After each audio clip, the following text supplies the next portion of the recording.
नमस्कार दोस्तों, अगर आप हमारे इंजीनियर्स पॉइंट झांसी चैनल पर नए हैं तो सबसे पहले चैनल को सब्सक्राइब करें। उसके बाद बेल आइकन जरूर दबाएं ताकि आपको आने वाले सभी वीडियोस टाइम पर मिल सकें। Hello everyone, this question is relevant to the UPPCL or SSC JEE exam, and it is the most important question of the Thevenin theorem. So we are discuss how to define, how to find BTH. Okay दोस्तों, तो हम लोग इसमें देखते हैं हम लोग BTH किस प्रकार से फाइंड करेंगे। बहुत ही अच्छा क्वेश्चन है। तो आइएगा, आपने क्वेश्चन को पढ़ लिया है अच्छे से। Thevenin equivalent voltage BTH find करना है, तो हम लोग किस तरीके से यहाँ पे फाइंड करने वाले हैं। तो चलिए, जैसा कि आप देख सकते हैं आपके सामने सर्किट है। 4 वोल्ट वोल्टेज सोर्स दिया गया है, 3 ओम, 2 ओम और फिर 3 ओम और 5 एम्पियर आपको दिया गया है। यहाँ पे हमें BTH फाइंड करना है। तो अगर BTH फाइंड करना तो किस तरीके से करेंगे, ध्यान से देखिएगा।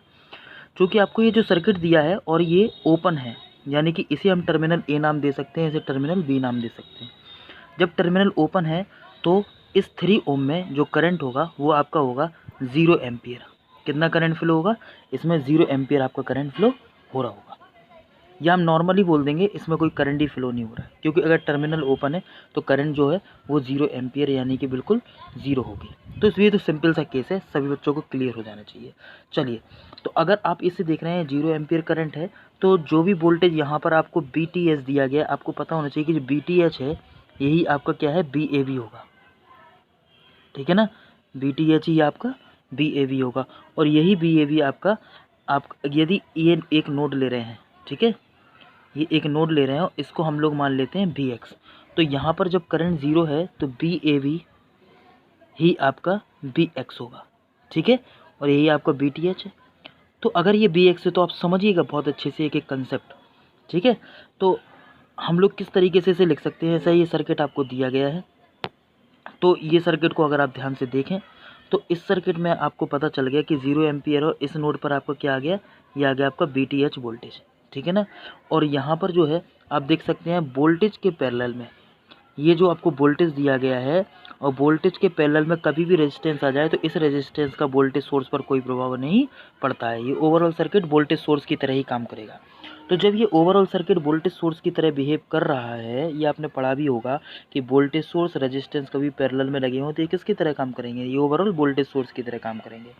तो आपको पता चल गया जब ओवरऑल वोल्टेज सोर्स, तो इस नोड पर ही कितना वोल्टेज हो गया, 4 वोल्ट हो गया। तो हम लोग चलिए, इतना आपको सभी को समझ में आ गया होगा। इसमें तो कोई करंट फ्लो नहीं है, 0 एम्पियर है, इसी कारण BTH आपका इस नोड पर सेम हो गया।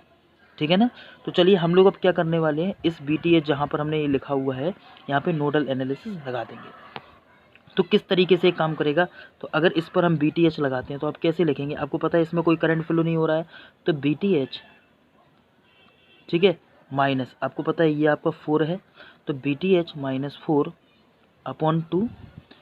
ठीक है, ये हम कैसे लगाते हैं, ये मानते हैं जाने वाली करंट, और इस साइड ये कितना है आपका 0 एम्पियर है, ये 0 एम्पियर आ रही है यहाँ पे से।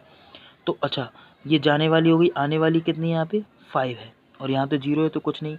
तो हम लोग कैसे सॉल्व करेंगे, BTH इक्वस टू, ये हो जाएगा BTH, आप लोग यहाँ पे लिख सकते हो BTH माइनस 4।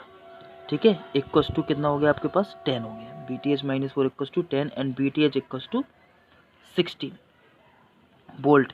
तो BTH equals to 16 volt answer, this is answer. तो बहुत ही इजी क्वेश्चन था, इस प्रकार से हमको सॉल्व करना था। ये गेट इलेक्ट्रिकल इंजीनियरिंग का क्वेश्चन है, जो कि यहाँ पर UPPCL आने वाला जो एग्ज़ाम है हमारा, उसके लिए बहुत ही इंपॉर्टेंट होने वाला है।